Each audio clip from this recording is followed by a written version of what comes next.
Hello students, இன்றைக்கி நம்ம சேனலில் என்ன பார்க்க போகிறோம் பார்த்தீங்கன்னா, fourth standard social science work புக்கோட ஆன்சர்ஸ் தான் பார்க்க போகிறோம். அதில் இன்றைக்கி நம்ம பார்க்கக்கூடிய லெசன் செகண்ட் லெசன் நமக்கு என்ன கொடுத்துருக்காங்கன்னு பார்த்தீங்கன்னா, ஐவகை நில அமைப்பு அப்படின்னு சொல்லி கொடுத்துருக்காங்க. ஒன்றும் இல்லைப்பா, நம்ம வாழக்கூடிய நில அமைப்பு அப்படின்னு ஆனது 5 வகைகளாக ஆனது. என்னென்னு பார்த்தீங்கன்னா, குறிஞ்சி, முல்லை, மருதம், நெய்தல், பாலை அப்படின்னு சொல்லுவாங்க. குறிஞ்சி அப்படின்னா மலை சார்ந்த பகுதிகளில், மலைகளில் மக்கள் வாழ்கிறாங்களோ அதுதான் குறிஞ்சி. முல்லை அப்படின்னா காடு சார்ந்த இடம், காடுகள்லாம் வீடுகளை அமைத்து வாழக்கூடியவங்களாம் இருக்காங்க. ஸோ அதுதான் காடுகள். மேய்த்தல் தொழில் செய்கிறவங்களாம் காட்டில் போய் தான் ஆடு மாடுகளை மேய்க்கிறதுக்காக விடுவாங்க. சரிங்களா? அடுத்து மருதம் வந்து வயலும் வயல் சார்ந்த பகுதியும் சொல்லுவாங்க. வயல்வெளிகள்லாம் அதிகமாக இருக்கக்கூடிய பகுதியை வந்து மருதம் சொல்லுவாங்க. அடுத்து நெய்தல் பகுதி அப்படின்னா கடலும் கடல் சார்ந்த இடமும், நிறைய கடல்கள் வந்து கடற்கரை ஓர வீடுகள் அந்த மாதிரிலாம் இருக்கக்கூடிய இடங்கள் தான் நெய்தல் நிலம் அப்படின்னு சொல்லுவாங்க. அடுத்து பாலை அப்படின்னா வறண்ட பூமி, அதாவது நம்ம பாலைவனம்லாம் இருக்குல்ல, ஸோ அதில் வந்து என்ன இருக்காது, வீடுகள்லாம் ரொம்ப கம்மியாக இருக்கும், மக்கள் வந்து அதிகமாக வாழ மாட்டாங்க, ரொம்ப வறண்ட பூமியாக இருக்கும், தண்ணீர் இருக்காது, மரம் செடி கொடிகள்லாம் இருக்காது. ஸோ இதுதான் பாலை. சரிங்களா? அப்போ நம்ம வாழக்கூடிய பூமி வந்து ஐவகை நில அமைப்பால் ஆனது. ஒன்று குறிஞ்சி, முல்லை, மருதம், நெய்தல், பாலை. அந்த லெசனுக்கு உண்டான ஆன்சர் தான் பார்க்க போகிறோம். அதுக்கு முன்னாடி ஒரு ஸ்டோரி மாதிரி உங்களுக்கு இந்த லெசனை கொடுத்துருக்காங்க. என்னென்னா, மன்னரை காத்த மக்கள் அப்படின்னு சொல்லிட்டு ஒரு வீர நாடு அப்படின்னு சொல்லி ஒரு நாடு இருக்குது. அந்த காலத்துலலாம் மன்னர் தானே நம்ம நாட்டெல்லாம் ஆட்சி பண்ணதாக நம்ம படிச்சிருக்கோம். ஸோ அந்த மாதிரி வீர நாடுன்னு ஒரு நாடு இருக்குது. அதில் வந்து ஒரு மன்னன் வந்து ஆட்சி பண்ணிகிட்ருக்காங்க. அவருக்கு ரொம்ப கடுமையான ஏதோ ஒரு நோய் வந்துருச்சு. அந்த நோயை காப்பாற்றுறதுக்கு இப்போல்லாம் நம்ம ஹாஸ்பிட்டல்ஸ் போகிறோம்ல, அப்போ என்ன பண்ணுவாங்க, வீட்டுக்கே மருத்துவர்லாம் இருப்பாங்க, அவங்கள வீட்டுக்கே கூப்பிட்டு வந்து அவங்களுக்கு வேண்டிய நோய்களை குணப்படுத்துவாங்க. சரிங்களா? ஸோ அந்த மாதிரி மருத்துவரை வர வைக்கிறாங்க.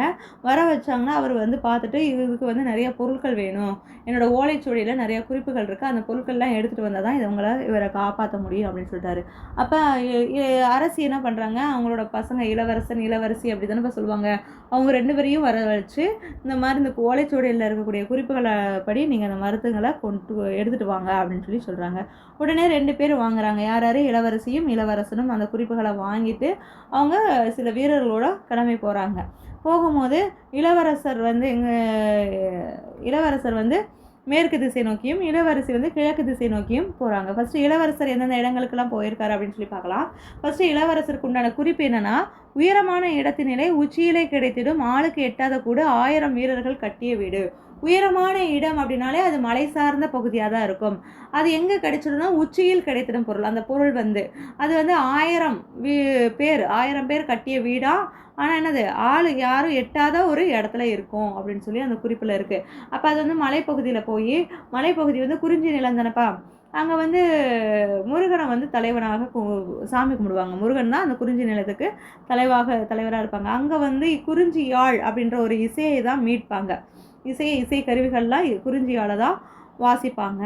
சரிங்களா? இதெல்லாம் பார்த்துட்ருக்காரு. பார்த்துட்டு அந்த குறிஞ்சி நில தலைவர் இருக்காங்களா, அவங்கக்கிட்ட அந்த குறிப்புகளை கொடுத்துருக்காங்க.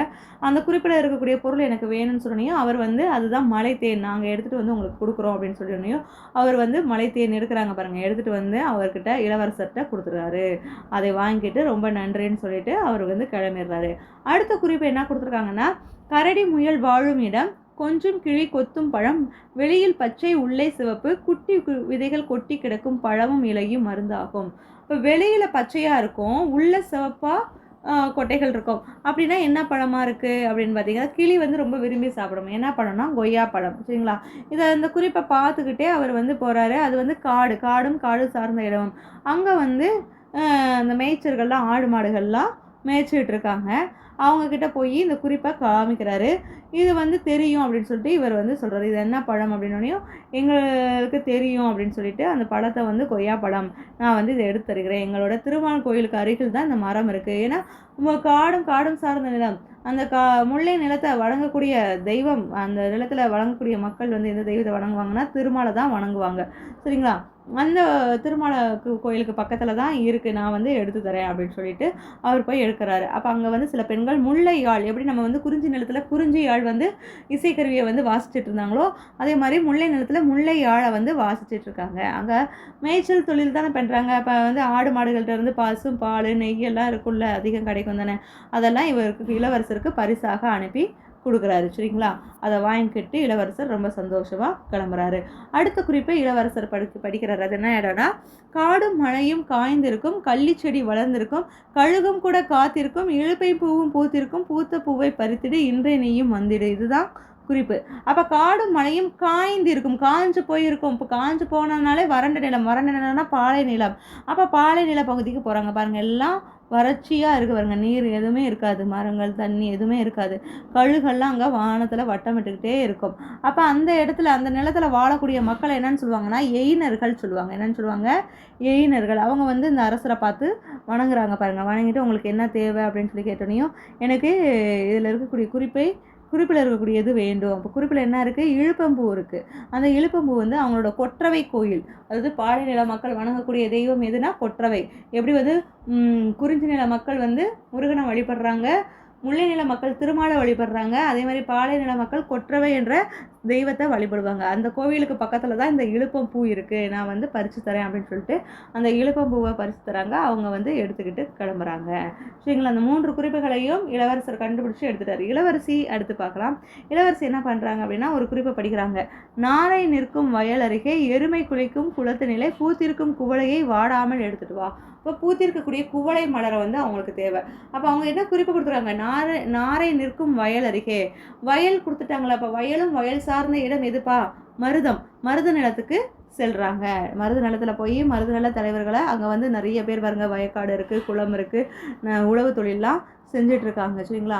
அங்கே போய் அந்த மருத நில தலைவன் யார் அப்படின்னா இந்திரனை தான் அங்கே வந்து கடவுளாக வணங்குவாங்க.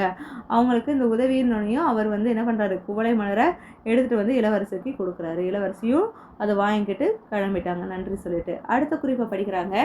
கடற்காகம் பறக்கும் இடம், அலைகள் வந்து மோதும் இடம், கப்பல்கள் மிதக்கும் இடம், வலைவீசி பிடிப்பதையும் நெருப்பாக மலர்வதையும் விரைந்து நீயும் கொண்டு வா. இதுதான் குறிப்பு. இப்போ நமக்கே தெரியும், அலைகள் வந்து மோதுது, கப்பல் வந்து மிதக்குது அப்படின்னு சொல்லிட்டு. அப்படின்னா என்ன பிளேஸ்ப்பா? கடல் தானே. கடலும் கடல் சார்ந்த நிலமும். நெய்தல் நில மக்கள்கிட்ட போய் காமிக்கிறாங்க. அங்கெல்லாம் என்ன பண்ணுறாங்க? அந்த குறிப்புகளை வாங்கி அதுக்கு என்னது, அந்த வலை வீசி பிடிப்பது மீன், நெருப்பாக மலர்வது செங்காந்தல். அது ரெண்டையும் யார்கிட்ட கொடுத்துருக்காங்க? இளவரசிகிட்ட கொடுத்து அனுப்புகிறாங்க. அப்போ இளவரசியும் தன்னோட குறிப்பில் இருக்கக்கூடிய அந்த பொருளெல்லாம் எடுத்துகிட்டு அரண்மனைக்கு வராங்க. அரண்மனையில் இளவரசியும் அந்த ஓலைச்சுவடியில் இருக்கக்கூடிய அந்த பொருட்கள்லாம் எடுத்துகிட்டு வந்து யார்கிட்ட கொடுக்கணும்? மருத்துவர்கிட்ட கொடுக்கணும்ல. மருத்துவர்கிட்ட கொடுத்தோனையும் மருத்துவர் என்ன பண்ணுவார்? அந்த பொருட்கள்லாம் ஒன்று சேர்த்து மருந்து தயாரித்து அதை வந்து மன்னருக்கு சாப்பிட கொடுக்குறாரு. உடனே மன்னருக்கு என்ன ஆகுது? உடல்நிலை சரியாகிறது. அப்போ வந்து மன்னர் என்ன பண்ணுறாரு? தன்னை காப்பாற்ற உதவியாக அந்த 5 வகை நில மக்களுக்கும் தேவையான உதவிகளெல்லாம் செய்கிறாரு. ஸோ அதுதான் அந்த மாதிரி லெசன் தான் நம்ம இன்றைக்கி பார்க்க போகிறோம். சரிங்க? பாருங்கள், ஆன்சர்ஸ் பாருங்கள். நிலத்தின் பொதுவான இயற்கை கூறுகள் எத்தனை? 5 தானேப்பா. நம்ம பார்த்தோம் நிலத்தின் பொதுவான இயற்கை கூறுகள் குறிஞ்சி, முல்லை, மருதம், நெய்தல், பாலை. பாருங்கள், 5 வகை நில அமைப்புகளின் பெயர்கள் வந்து குறிஞ்சி, முல்லை, மருதம், நெய்தல், பாலை. 5 வகை நில அமைப்புகளுக்குரிய நிலையான நில அமைப்புகள் எத்தனை அப்படின்னு கேட்டுறாங்க. 4 தான். நிலையான நில அமைப்புனா 4 தான். என்னென்னா குறிஞ்சி, முல்லை, மருதம், நெய்தல் மட்டும்தான். பாலை நில அமைப்பு உருவாகும் விதத்தை எழுதுக. பாலை நில அமைப்பு எப்படி உருவாகுது அப்படின்னு பார்த்தீங்கன்னா, குறிஞ்சியும் முல்லையும் வறண்ட பின் உருவாகும் நிலமே பாலை ஆகும். இப்போ என்ன ஆகுது? இந்த குறிஞ்சி மலையும் சார்ந்த இடமும் காடும் சார்ந்த இடமும் வறண்ட பிறகு உருவாகக்கூடிய நில அமைப்பு தான் பாலை அப்படின்னு சொல்கிறாங்க. பாருங்கள், இந்த படங்களில் இருக்கக்கூடிய பெயர்கள்லாம் எழுதுங்க. இது வயல் தானேப்பா, வயல். இது காடு, மலை. இது கடற்கரை பகுதி. இது வறண்ட நிலம். சரிங்களா? அடுத்து படங்களை நில அமைப்புகளோடு அவற்றின் பெயர்களோடும் பொறுத்துக. கடலும் கடல் சார்ந்த இடம்னா இது. அது என்னதுப்பா? நெய்தல் தானே இங்கே இருக்குது. அடுத்து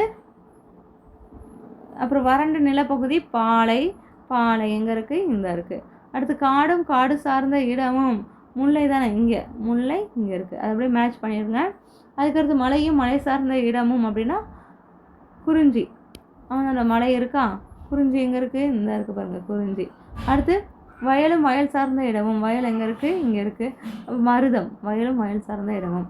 அடுத்து பாருங்கள், குறிஞ்சி, முல்லை மற்றும் மருத நிலங்களுக்குரிய கருப்பொருட்களை எழுதுக. கருப்பொருட்கள் பாருங்கள், குறிஞ்சி, முல்லை, மருதம் 3 இருக்கும். கருப்பொருள்னா கடவுள், அங்கே அந்த நிலத்தில் வழிபடக்கூடிய கடவுள் என்ன, மக்கள் யார், அவங்க செய்கிற தொழில் என்ன, எல்லாமே பார்க்கணும். பாருங்கள், குறிஞ்சி ஃபஸ்ட்டு பார்க்கலாமா? கடவுள் வந்து முருகன்.